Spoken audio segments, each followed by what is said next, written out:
Today we are tasting 13th Colony's latest limited release. This one is their bourbon finished in maple wood spirals. How is it? Let's find out.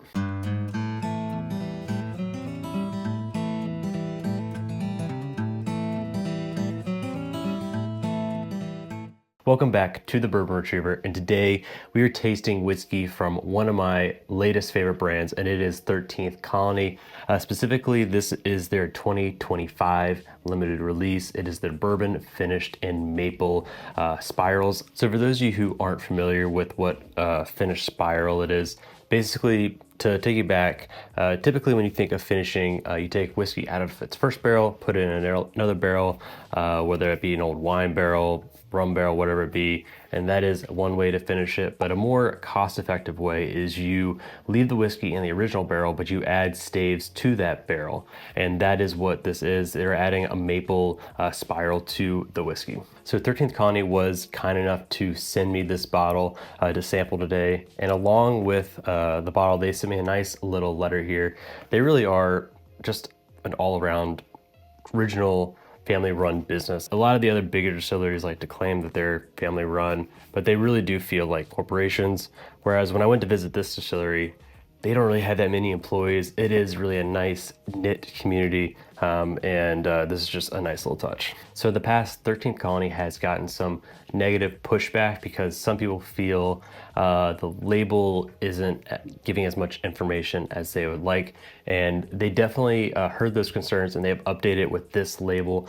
This one says that it is distilled in Indiana, so that's a nice little bit of additional information that they did not include on prior releases. So some other stats in this bottle before we jump into the review.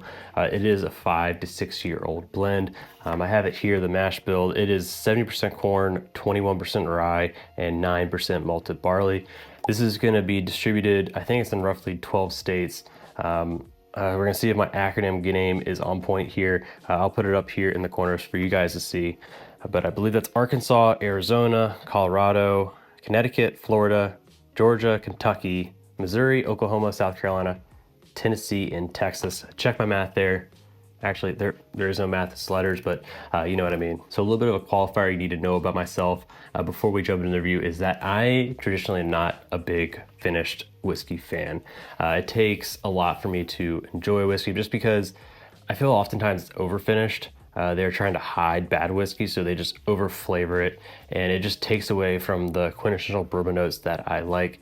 The other issue is a lot of times they're really watered down finish. Like for instance, one of the more popular ones is Woodford Double Oak. That is like a 90 proof whiskey, and a lot of other finishes are also low proof, but one of the nice things about this one, it is 113 proof. That is right in the wheelhouse.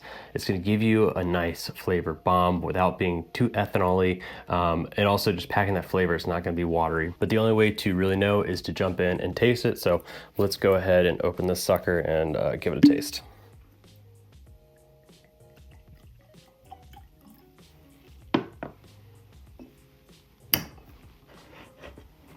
Cheers. Okay, right off the nose, I'm getting a lot of chocolate graham cracker. Like take a bite-sized piece of graham cracker, cover that thing in nice hot melted chocolate. That is exactly what I'm getting on this.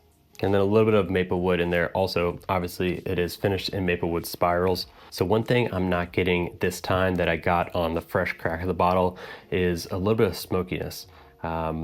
So like, I guess the best way to describe it is sometimes when you make an old fashioned, you might smoke it a little bit. It wasn't that pronounced. Like I know sometimes people say smokiness when they think of like scotches. It wasn't a strong smoke smell, but it was just a nice little faint undertone there. But I'm not really getting that this time going into it. Yeah, all that smokiness is gone and it's just developed into a nice sweet bomb. Some people you might say is like a maple syrup, but I'm getting more of like a chocolate honey, like a milk chocolate note. All right, let's go ahead and jump into the palate. Okay, so this is a little odd. I mentioned I wasn't getting any of that smokiness on the aroma, but I am getting it on the palate, and I don't quite know how to explain that because just generally when I think of smoke, I'm thinking of smell, like what can you even really eat smoke? But I don't know how to describe it, but I feel like I'm eating a little bit of smoke. Maybe it's that charness that's coming through on the palate. So I'm gonna steal this next note from the tasting notes that they provided. I don't always agree with notes, but when it is spot on, I'll let you know. And this one, it talks about having a butter cookie on that front end of the palate, and that is exactly what it is. Right when it gets off the crest of your tongue right there at the beginning, it mellows out into this nice, rich, buttery cookie. And then right when that cookie note kind of mellows out, it turns into this like ramp of spice. Like, no joke, this it's like a roller coaster. You're just like blasting off of top of the mountain. It just ramps up, ramps up, ramps up, and then peaks out. I'm trying to think how to describe this spice. It mentions peppercorn. I don't quite think it's a peppercorn. When I think of peppercorn, I think more black pepper, like spicy. It's not that. I'd maybe equivalent this to like a mixture of clove and allspice. Allspice at the peak, but that ramp up, it's just a ton of clove and intensifies, and it has a nice long finish. You can definitely tell this is 113 proof. It is not watery, but at the same time, it's not gonna blow your mouth out with proof. Like, this isn't 120 or 30 of hazmat, but it's a nice level of proof there with the flavor, and then it does have that nice long finish. Yeah, this is just really reminding me of like a really sophisticated old fashioned you might have at a really nice restaurant. A lot of times people will try and spice up old fashions with putting maple syrup or something like that in it. And that's what this reminds me of, is you took some base whiskey and you tried to spice it up with whether you're using certain bitters, certain syrups. But this is a proofed up old fashioned. You don't have that ice, you don't have that water that's watering it down. This is pre-watered down, sophisticated old fashioned. That's actually probably what I'm gonna do the next time I open this. And instead of using a Glen here, I'm gonna go get a rocks glass, throw in a very thick piece of rock ice in there, and then just pour this over it, not add anything else. Maybe a lime, not a lime, a lemon peel. Instead of traditional orange peel, I think a lime peel, not lime, lemon peel would pair well with this, and just see how it evolves as that ice cube melts. Because I think this would be fantastic over ice. Okay, let's go ahead and jump into my full breakdown of this bottle. There was very important information I left out at the beginning of this video, and I can't believe I did, because it is probably one of the best qualities of this bottle, and it is that price. This thing is coming in at a suggested MSRP of $62.99. Anytime distilleries can do their limited editions at very affordable prices, I am all in. And it lines up, it makes sense. This is a 5 to 6 year old blend. It's about $10 a year. Also with that addition of finishing, which costs more money. I think coming in right in that $62, $63 is a perfect price point for this bottle. And as a non-finish fan, I am enjoying this drink. This doesn't feel like a whiskey that they over flavor to hide underlying bad bourbon. There's a nice mixture of those traditional bourbon notes with a little bit extra kick from that maple. And maple isn't like an off-profile finish. That might be another reason why I like this. A lot of times the ones that throw me off are like the rums, which are super sweet, tequila finishes, like things that aren't traditionally bourbon notes, like a lot of the wine barrels.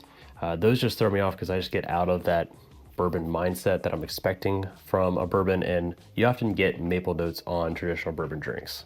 Now, should you guys go out and chase this bottle, it is going to be a limited release. They didn't tell me how many bottles this release will have, but it is, from my understanding, a limited release. But if this ends up having quite a few bottles in it, a lot of times when distillers call limited releases, they do have a big production of it. It just means that it's a one-off release.